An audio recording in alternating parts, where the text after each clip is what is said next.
Hello kids, welcome to this video. In this video, we are going to see the next subtopic from the topic kinds of sentences from your grammar book. So we have already seen what are the different kinds of sentences and also we have learnt about the punctuation marks. In this video, we are going to learn about subject and predicate and subject-verb agreement, which are also a part of this topic. So without any delay, let us get into it today's video. So now that you all must be familiar with the term sentence, which we have seen in our previous videos. So now we are going to see the next part, which is subject and predicate. So what is subject and predicate and where will we use it? So for that also we need to know about a sentence. So by now you all must be familiar with the term sentence and its meaning. So I am not going to share with you that slide about sentence. As we know, sentence is a group of words arranged in proper order to give a complete meaning. So now what we are going to learn is, we are going to learn the different parts of that sentence. Every sentence has parts. How many parts? 2 parts. So we are going to learn about that. Let us see. Sentences have 2 parts. Any sentence can be divided into 2 parts. What are they? They are nothing but subject and predicate. So when we divide the sentence into 2 parts, we call them as subject and predicate. So now we should learn the meaning of the term subject and predicate to know how we divide a sentence. The subject is the who or what the sentence is about. So children, when you see in any sentence, we have a noun. This noun can be a person, place or a thing which is being talked about in the sentence. So that who or what in the sentence, the noun is your subject. That is your subject in the sentence. Then comes your predicate. Predicate is nothing but it tells what the subject does. So already you have your subject, which is the noun in the sentence, and whatever the subject does, whatever this noun does, the action, that we call it as the predicate. So what we do is, generally when we have to divide the sentence into subject and predicate, we draw a line or we divide them into 2 columns and we write them. So let us see with this example. The big green frog jumped across the log. If we take it as a sentence, in this sentence, the noun or about what, who or what we are talking about, the big green frog. So that becomes your subject. And what is this big green frog doing? It is jumping across the log. So that becomes your predicate. So the big green frog is your subject and jumped across the log is your predicate. Same way, my sweet grandmother wore a blue dress. That is your sentence. So here, whom are we talking about? We are talking about my sweet grandmother. So my sweet grandmother becomes your subject and wore a blue dress. What is she doing? She was wearing a blue dress. So that becomes your predicate. Then we have the old shack blew over in the wind. So from this third sentence we can understand that we are looking at noun. So it need not be always a living thing. Even non-living things also come under noun. So the old shack is your subject here. Blew over in the wind. The action happening becomes your predicate. So from this what we can understand, subject is nothing but the who or what, the noun of the sentence, and predicate is nothing but whatever the subject does, we call them as predicate.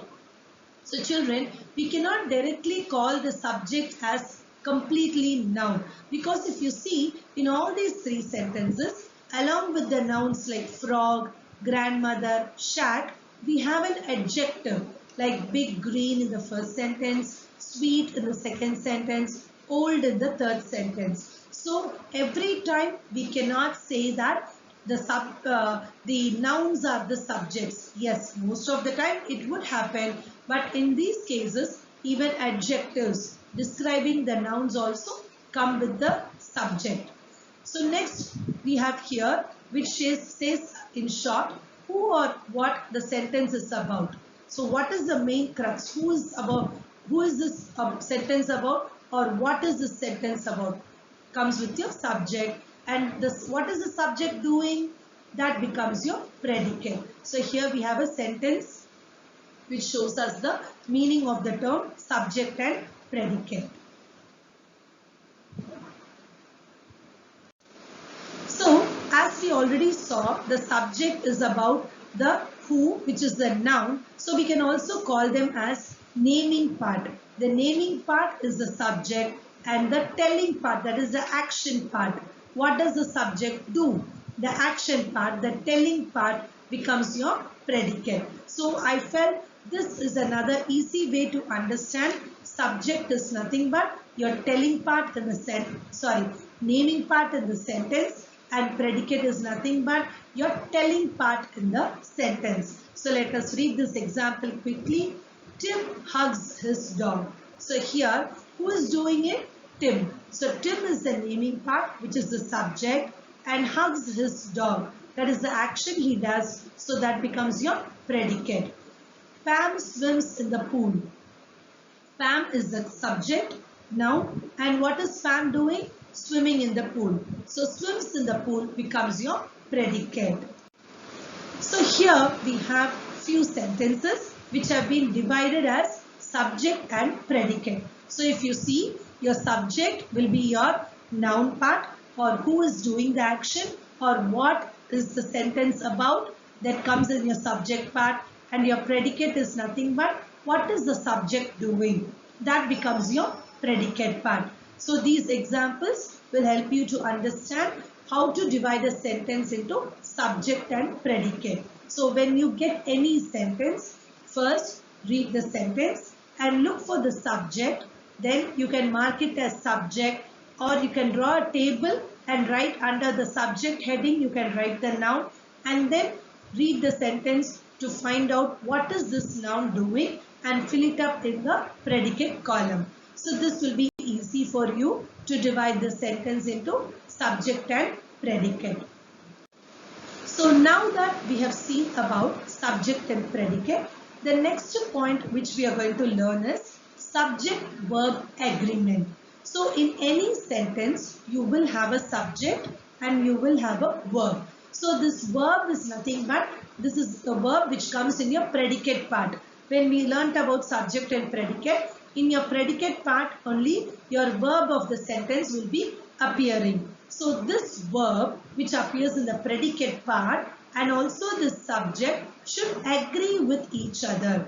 They both should agree together in a sentence, which is very important. Now, how can we find out whether they agree or not? What are the rules we have to check to find out the subject and verb are in agreement? Let us see them now. So here you have few rules which are given to show that the subject and verb should be in agreement. So let us see. The first one is, when you have a sentence, you have your noun.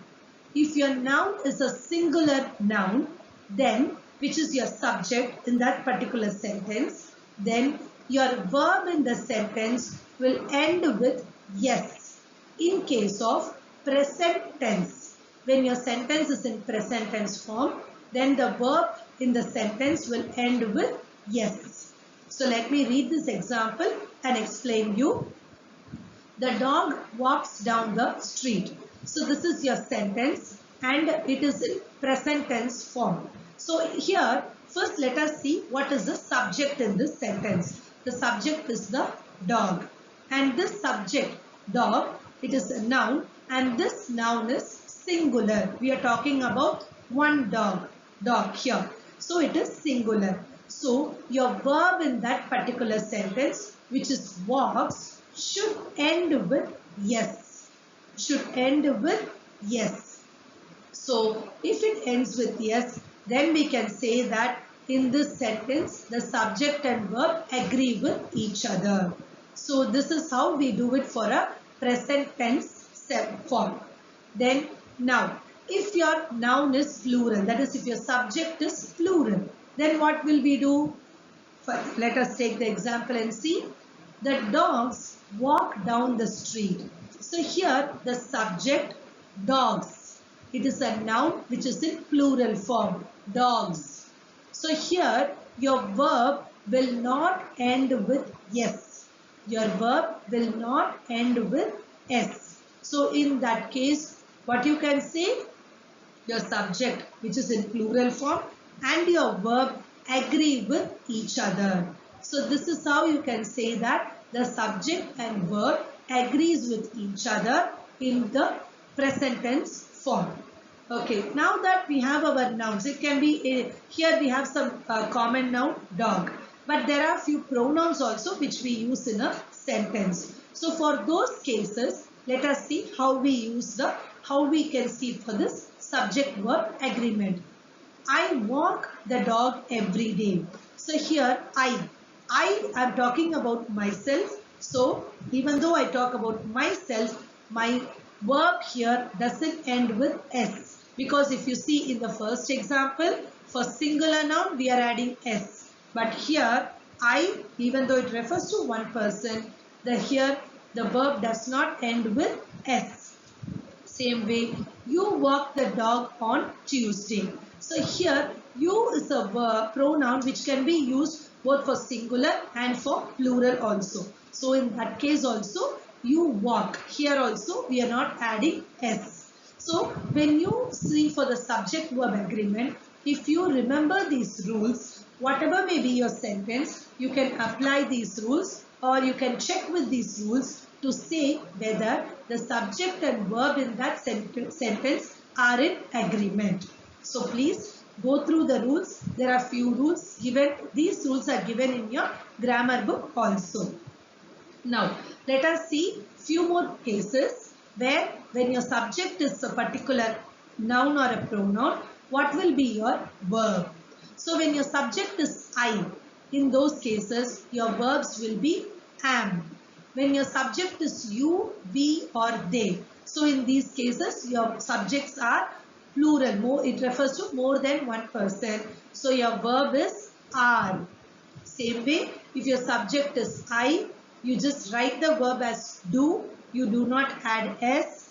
And when your subject is you, we or they, there also you write the verb as it is. You do not add s or es to the verb, as we saw in the example here, similar to the example we saw here.